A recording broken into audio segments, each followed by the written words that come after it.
வாக்குண்டாம் நல்ல மனமுண்டாம் மாமலரால் நோக்குண்டாம் மேனி நுடங்காது பூக்கொண்டு துப்பார் திருமேனி தும்பிக்கையான் பாதம் தப்பாமல் சார்வார் தமக்கு லோகவீரம் மகாபூஜ்யம் சர்வரக்ஷாகரம் விபும் பார்வதி கிருதயானந்தம் சாஸ்தாரம் பிரணமாம்யகம். சுவாமியே சரணமையப்பா. ஓம் நமச்சிவாய. மேன்மைகள் சைவ நீதி விளங்குக உலகமெல்லாம். நோயற்ற வாழ்வே குறைவற்ற செல்வம். அந்த நோய் நொடிகள் இல்லாத வாழ்வு இந்த உலக மக்கள் எல்லோரும் வாழ வேண்டும் என்று கலியுகத்தின் காந்தமலை ஜோதியாகிய சபரிமலை சுவாமி ஐயப்பனுடைய திருவடிகளை சிரம்தாழ்த்தி டான் தமிழொலி ஓம் தொலைக்காட்சி நேயர்கள் அனைவருக்கும் சர்வதேச இந்து மத குருபீடம் அகில இலங்கை சபரிமலை ஸ்ரீ சாஸ்தாபீடத்தின் சார்பில் இனிய வணக்கங்களும் நல்லாசிகளும். என்றும் மங்களகரமான பராபவ வருஷம் சித்திரை மாதம் 12ஆம் நாள் 25/4/2026 சனிக்கிழமை. இன்று மலர்ந்திருக்கின்ற இன்றைய பொழுதும் நம் எல்லோருடைய வாழ்விலும் எல்லா விதமான சிறப்புகளும் வெற்றிகளும் கிடைக்க வேண்டும் என்று இறைவனை பிரார்த்தித்து இஷ்ட தெய்வங்கள் குல தெய்வங்கள் பாரம்பரிய தெய்வங்களையும் வணங்கி பெற்றோர்கள் பெரியோர்கள் குருவானவர்கள் ஆசிரியர்களையும் வணங்கி அவர்களுடைய அன்பையும் ஆசையையும் பெறுகின்ற பொழுது எந்த நாளுமே நமக்கு நல்ல நாளாக அமையக்கூடியது. இன்று மந்தவாரம் என்கின்ற சனிக்கிழமை. இந்த சனிக்கிழமை இது மந்தவாரம். எந்த ஒரு சுப காரியங்களும் செய்யக்கூடாது. எந்த ஒரு சுப காரியங்களையும் தொடங்கக்கூடாது, ஆரம்பிக்கவும் கூடாது. இது மந்தவாரம். சனீஸ்வர பகவானுடைய வழிபாட்டுக்குரியது. சபரிமலை ஐயப்ப சுவாமியுடைய வழிபாட்டுக்குரியது. மகாவிஷ்ணுவை வழிபாடு செய்வதற்கு சிறந்தது. இவ்வாறான சிறப்புகளோடு கூடியது. எனவே இந்த சனிக்கிழமையிலே சுபகாரியங்கள் எதுவும் செய்யக்கூடாது. ஆனால் இப்போ நம்மில் பலர் நாம் இந்த சனிக்கிழமையிலே கல்யாணத்துக்கு நாள் பார்க்க செல்லுவோம். கல்யாணத்துக்கு நாள் பார்க்க செல்லுகின்ற பொழுது பொண்ணு வீட்டாரும் மாப்பிள்ளை வீட்டாரும் போகிற பொழுதே பேசிக்கிடுவார்கள். சனிக்கிழமையாக ஒரு நாளை பார்த்து கொள்ளணும். பார்க்குற இடத்துல போயிட்டு எங்களுக்கு சனிக்கிழமை கல்யாணத்துக்கு நாள் பாருங்க. ஆரம்பத்திலே சனி என்று வாயில் வந்துடும். இந்த சனிக்கிழமையிலே திருமணம் செய்யக்கூடாது. பலர் செய்கிறார்கள். அது இப்போ தெரியாது, தெரியும். அந்த நேரத்தில் நாங்கள் வேதனைப்படுறதில் ஒரு பலன் கிடையாது. நாம் தவறை தெரிந்தும் செய்யக்கூடாது. இதுவரை நாம் தெரியாமல் செய்திருந்தால் இனிமேலாவது சனிக்கிழமையில் எந்த ஒரு சுப காரியமும் செய்யக்கூடாது. ஒரு வெளிநாட்டு பயணம் கூட சனிக்கிழமையிலே செய்யக்கூடாது. சனிக்கிழமையிலே ஒரு கோவிலே கும்பாபிஷேகம் செய்யக்கூடாது. கும்பாபிஷேக கிரியைகள் ஆரம்பிக்கக்கூடாது. யாகாரம்பம் செய்யக்கூடாது. திருமண பேச்சு எடுக்கக்கூடாது. நிச்சயதார்த்தம் செய்யக்கூடாது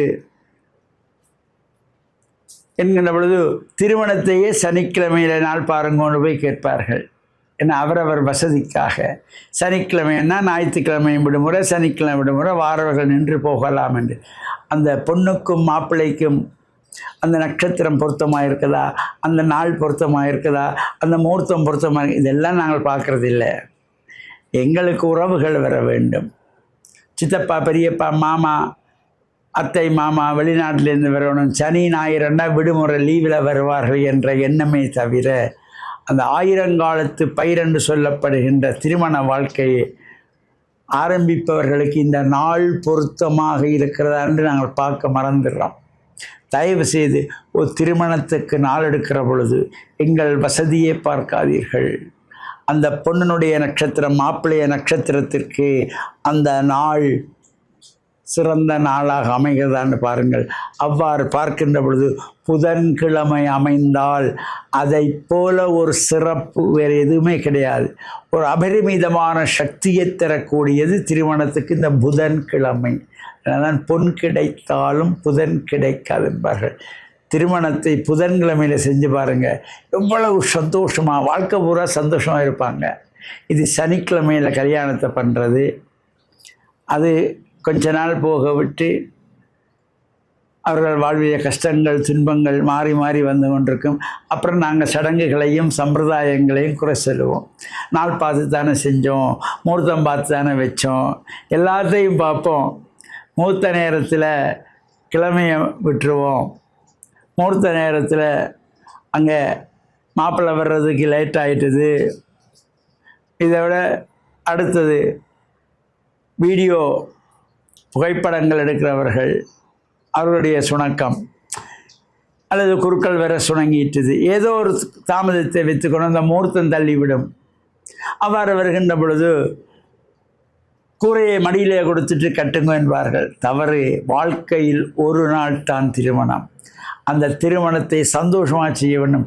அந்த கூறப்புடவையை பெண்ணிடத்திலே கொடுத்து அதை தோழிமார் அழைத்து கொண்டு போய் புதுப்புடவை உடுத்தி வந்து கல்யாணம் செய்ய வேண்டும். வாழ்க்கையில் ஒருக்கா நடக்கிற கல்யாணத்துக்கு அதையும் கொண்டே கூரை மடியில் வச்சுட்டு தாலியை கட்டு நேரம் போயிட்டு என்பார்கள். அந்த தவறுகளை செய்யாதீர்கள்.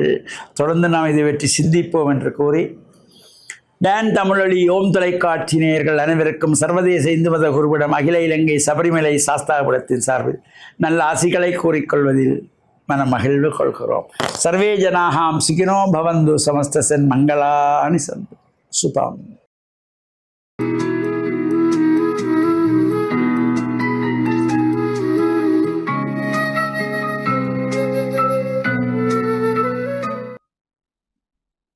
இறையேசுவில் என் அன்பு நெஞ்சங்களே, கிறிஸ்தவ நற்சிந்தனை வேளையில் உங்களை சந்திப்பதிலே மிக்க மகிழ்ச்சி கொள்கின்றேன். ஆண்டவர் இயேசுவின் அன்பும் அருளும் உங்கள் அனைவரோடும் இருப்பதாக. இன்று நற்செய்தியாளர் மாற்கு அவருடைய திருநாளாகும். 4 நற்செய்தியாளர்களில் ஒருவரான மாற்கு, இவர் ஆண்டவர் இயேசுவுடைய 12 சீடர்களில் முதன்மையான பேதுருவுக்கு இவர் பணிவிடை செய்து அவருடைய போதனைகளில் கலந்து அவருடைய இந்த போதனைகளினாலே ஈர்க்கப்பட்டவர். பேதுருவும் பவுலும் அவர்கள் கொலை செய்யப்பட்ட பின்பு அவர்களுடைய அந்த நற்செய்திக்கு எழுத்து வடிவம் கொடுத்த இந்த நற்செய்தியாளர் மிகவும் போற்றுதற்குரியவராக இருக்கின்றார். இவர் இந்த நற்செய்தியை எழுதுகின்ற காலப்பகுதி கிட்டத்தட்ட 65 கிறிஸ்துவுக்கு பின் 65-70 ஆண்டுகளிலே இந்த நற்செய்தியை இவர் தொகுத்து வழங்கியிருக்கின்றார். இவருடைய இந்த நற்செய்தியினுடைய எழுத்தினுடைய பின்புலம் ரோமர்களாலே கிறிஸ்தவ மறை துன்புறுத்தப்படுகின்ற வேளையிலே இந்த துன்புறுத்தப்படுகின்ற மக்களுக்கு கிறிஸ்துவினுடைய நற்செய்தியை மிகவே யதார்த்த ரீதியாக உண்மை தன்மையை பொருத்தி அவர் எழுதியிருக்கின்றார். இதில் இவருடைய நற்செய்தியினுடைய முக்கியமாக 2வது பகுதி, கிறிஸ்து பாடுகள் பட்டு மரித்து உயிர்த்தெழ வேண்டும். இப்படிப்பட்ட வாழ்வின் உண்மையை இயேசு தம்முடைய வாழ்விலே எப்படி அவர் அதை நடைமுறைப்படுத்தினார் என்பதை சிறப்பான முறையிலே அவர் எழுதி வைத்திருக்கின்றார். எங்களுடைய வாழ்வில் நாங்கள் ஒரு இலட்சியவாதிகளாக எங்களுடைய வாழ்வின் நிறைவை அதனுடைய முன்னேற்றத்தை காண வேண்டும் என்று சொன்னால் பாடுகளின் வழியில் தான், கிறிஸ்துவினுடைய சிலுவை வழியில் நாங்கள் சென்றால் நாங்கள் பெற்றுக்கொள்ளுகின்ற வெற்றி உண்மையானது, நிரந்தரமானது, கடவுளுடைய திட்டத்திற்கு அமைவானது என்பதை இந்த மாற்கு நற்செய்தியாளர் மிகவும் தெளிவாக ஆணித்தரமாக எடுத்து இயம்புகின்றார். இவருடைய விழாவிலே நாங்கள் ஒன்று இப்படிப்பட்ட நற்செய்தியை நவின்ற இந்த ஒரு மனிதனுக்காக, புனிதருக்காக நாங்கள் இறைவனுக்கு நன்றி கூறுவோம். எல்லோரும் வாழ்வினுடைய அர்த்தத்தை, பொருளை மக்களுக்கு எடுத்து கூறுகின்ற, நம்பிக்கையின் நற்செய்தியை பரப்புகின்ற பணியாளர்களாக, தூதுவர்களாக இருப்பதில்லை. இந்த வாழ்வு எப்பொழுது பொய்யானது, இந்த வாழ்வு ஏமாற்றமானது, இந்த வாழ்வு குறைவானது, இந்த வாழ்விலே எங்களுக்கு எந்த விதமான விடிவும் கிடைக்காதென்று காலையிலிருந்து மாலையீராக எதிர்மறையான வார்த்தைகளையும் சொற்களையும் பிரயோகித்து அடுத்தவர்களுடைய வாழ்வை, அவர்களுடைய வாழ்வை ஒரு மங்கிய நிலைக்கு, இருள் நிலைக்கு தள்ளுகின்றவர்களாக, விரக்தி நிலைக்கு தள்ளுகின்றவர்களாக இருக்காமல், நற்செய்தியாளர்கள் என்பவர்கள் துன்பத்திலும் தங்களுக்கு விடிவு உண்டு என்ற அந்த நம்பிக்கை உணர்வோடு வாழ்வை யதார்த்தமாக, எங்களுக்கு துன்பம் வேண்டாம், எங்களுக்கு இடர்கள் வேண்டாம், எங்களுக்கு சவால்கள் வேண்டாம் என்ற ஒரு வாழ்க்கை இல்லை. ஆனால் இந்த வேளைகளிலெல்லாம் நாங்கள் மீண்டும் விழித்தெழுந்து, மீண்டும் நாங்கள் புத்துயிர் பெற்று, நம்பிக்கையை நாங்களும் புதுப்பித்து, எதிர்காலத்தை ஒரு ஒளிமயமான இறைவனுடைய திட்டத்திற்கு அமைவாக இருக்கும் என்ற அந்த நம்பிக்கையிலே வளருவதற்கு இந்த நற்செய்தியாளர்கள் மிகவே பங்களிப்பு செய்திருக்கின்றார்கள். இவருடைய இந்த விழாவிலே நாங்களும் இந்த நற்செய்தியின் தூதுவர்களாக, இந்த உலகத்திலே நாங்கள் நம்பிக்கையை விதைக்கின்றவர்களாக, அன்பை விதைக்கின்றவர்களாக, நாளை என்பது ஒரு சுபூட்சமான இறைவனுடைய திட்டத்தினுடைய நிறைவு என்ற அத்தகைய அனுகூல ரீதியான போதனைகளையும் எங்களுடைய உரையாடல்களையும் நாங்கள் ஆற்றுவதற்கு இறைவன் எங்களுக்கு அருள் பாலிக்க வேண்டும் என்று மன்றாடி நிற்போமாக. ஆமீன்.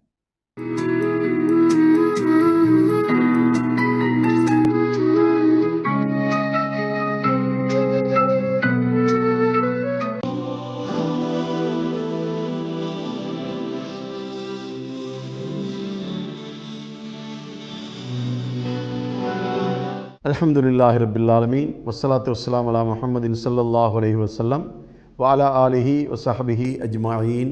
அம்மா பாத். அன்புள்ள நேயர்களே, சகோதரர்களே, இன்றைய காலை பொழுதை தொடங்குகின்ற இந்த நேரத்திலே நான் உங்களுக்கு சில நற்செய்திகளை சொல்லலாம் என நான் விரும்புகின்றேன். இறைவன் இந்த சமுதாயத்திலே மக்களை நல்லவர்களாக, தன்மானமுள்ளவர்களாக படைத்திருக்கின்றான். ஒரு மனிதன் மற்றொரு மனிதனை மதித்து நடக்க வேண்டும் என்ற சுயமரியாதையை அந்த இறைவன் நமக்கு ஏற்படுத்தியிருக்கின்றான். அதனால் மனிதன் மனிதனை மதித்து நடக்கின்ற நல்ல பக்குவமும் பழக்க வழக்கமும் நம்மிடத்திலே இருக்க வேண்டும். அதனால் நாம் அடுத்த மனிதரை பற்றி எப்பொழுதும் நல்ல செய்திகளையே பேச வேண்டும். அடுத்த மனிதர்களை பற்றி இழிவான செய்திகளை பேசி அவர்களை இழிவுபடுத்தக்கூடாது. அடுத்த மனிதர்களை நாம் எப்பொழுதும் நாம் மதித்து நடக்கின்ற நல்ல பழக்க வழக்கங்கள் நம்மிடத்தில் இருக்க வேண்டும். நமது சிறார்களுக்கும் கூட அந்த பழக்கத்தை தான் நாம் ஏற்படுத்த வேண்டும். அந்த வகையிலே நபிகள் நாயகம் ஸல்லல்லாஹு அலைஹி வஸல்லம் அவர்கள் சொல்லும்போது ஒரு செய்தியை சொன்னார்கள். லைஸ மின்னா மல்லம் யர்ஹம் ஸகீரனா வலம் யுவக்கிர் கபீரனா. எங்களில் சிறியவர்களுக்கு அன்பு காட்டாதவனும் பெரியவர்களை கண்ணியப்படுத்தாதவனும் எங்களை சார்ந்தவர்கள் அல்ல என்று நபிகளார் இந்த நற்செய்தியை சொல்லியிருக்கின்றார்கள். அதாவது நமது சமுதாயத்திலே உயர்ந்தவர்கள், சிறந்தவர்கள், கண்ணியமானவர்கள் யாரென்றால் சிறியவர்கள் பெரியவர்களை கண்ணியப்படுத்த வேண்டும், பெரியவர்கள் சிறியவர்கள் மீது அன்பு காட்ட வேண்டும் என்ற இந்த செய்தியை சொல்லியிருக்கின்றார்கள். இந்த செய்தி நமக்கு தருகின்ற ஒரு சிறந்த ஒரு பாடம் என்னவென்று சொன்னால், இங்கு பெரியவர்கள் சிறியவர்களையும் மதிக்கிறார்கள், சிறியவர்கள் பெரியவர்களையும் மதிக்கின்றார்கள். இந்த ஒரு நிலைமை சமுதாயத்திலே உருவாகுமானால் சமுதாயத்திலே நல்ல பண்பாடுகள், நல்ல பழக்க வழக்கங்கள், மக்களை மதித்து நடக்கின்ற நல்ல தன்மைகள் இதன் மூலமாக உருவாக இடம் உண்டு என்பதை இதனூடாக நாம் தெரிந்து கொள்ளக்கூடியவர்களாக இருந்து கொண்டிருக்கின்றோம். அதனால் மனிதன் மனிதனை மதித்து நடக்கின்ற நல்ல பழக்க வழக்கங்கள் நம்மிடத்தில் இருக்க வேண்டும். நமது சிறார்களுக்கு, நமது மாணவ மாணவிகளுக்கு நாம் ஊட்டுகின்ற ஒரு செய்தி என்னவென்று சொன்னால், நீங்கள் மூத்தவர்களை மதிக்க வேண்டும், பெரியவர்களை மதிக்க வேண்டும், ஆசிரியைகளை மதிக்க வேண்டும். இப்படி பிறரை மதித்து வாழுகின்ற நல்ல பண்பாடுகள் நம்மிடம் இருக்க வேண்டும் என்ற இந்த நற்செய்தியை நமது சந்ததிகளுக்கு, சமுதாயத்துக்கு, சிறார்களுக்கு எடுத்துச் சொல்ல வேண்டும் என்ற இந்த செய்தியை இன்றைய காலை பொழுதிலே உங்களுக்கு நான் கூறி இன்றைய நாளை தொடங்குவதற்கு உங்களை நான் உற்சாகப்படுத்துகிறேன்.